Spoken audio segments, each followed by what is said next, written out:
எல்லாருக்கும் வணக்கம். நான் உங்கள் மகேந்திரன். ரீசெண்டாக நான் ஒரு இன்டர்வியூ கொடுத்துருந்தேன். அதில் நான் பேசின நிறைய விஷயங்கள் பயங்கரமாக ட்ரால் ஆச்சு. இன்ஸ்டாகிராம், ட்விட்டர்லேருந்து இன்னைக்கு காலைல யூடியூப்லலாம் பார்க்கும்போது எனக்கு ரொம்ப ஷாக்கிங்காக இருந்துச்சு.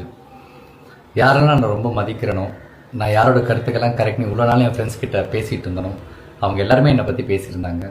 அவங்க ஒரு செகண்ட் நினச்சிருந்தா மகேந்திரன் இதை சொல்ல வரல, இதை தான் சொல்ல வந்திருந்தாரு அவங்க சொல்லியிருக்கலாம். பட் அவங்க சொல்லலை. It's okay. இது நான் தானே பேசுகிறேன் சார், சின்ன கிளாரிஃபிகேஷன் வீடியோ கொடுத்துடலாம். அண்ட் என்னோட மக்களுக்கு நான் என்ன சொல்ல வந்தேன்றதை கரெக்டாக சொல்லிடலாம் அப்படின்றதுக்காக தான். கேள்வி கேட்டால் கரெக்டாக வந்துருமா நான் கேட்டேன்.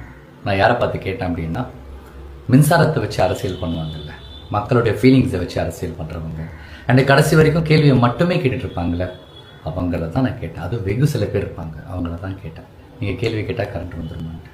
அதுக்கப்புறம் 6 மாதம் டைம் கொடுங்க, நீங்கள் கேள்வியே கேட்காதீங்கன்னு நான் ஏன் சொன்னேன் அப்படின்னா, அண்ணா ஆட்சிக்கு வரும்போது எனக்கு ஒரு 6 மாதம் கால அவகாசம் கொடுங்க, நான் கண்டிப்பாக எல்லாத்தையும் கரெக்டாக செட் பண்ணி உங்களுக்கு ஒரு நல்ல ஆட்சியை நான் கொடுப்பேன் அப்படின்னு அவர் சொன்னார். அவர் மேலே இருக்கிற நம்பிக்கையில், அன்பில், ஸோ அவரையே கேட்டிருக்காரு, நம்மளும் கேட்போன்ற ஒரே சென்ஸில் தான் நானும் சொன்னேன். அண்ட் அப்புறம் இந்த சோலார் சிஸ்டம்லாம் சொன்னேன். எஸ், அது என்னுடைய தப்பு தான், அது என்னோடய வார்த்தை பிழை தான். நான் ஒன்றும் பயங்கரமான ஸ்டூடெண்ட்லாம் கிடையாது. நான் ரொம்ப கஷ்டப்பட்டு 10th முடிச்சுட்டு அப்புறம் 12th போய் 11th 12th ஐயோப்பா படிக்க முடியாமல் நடுவிலே ஓடி வந்துட்டேன். ஸோ ரொம்ப சாதாரண ஒரு ஆவரேஜ் ஸ்டூடெண்ட் தான்.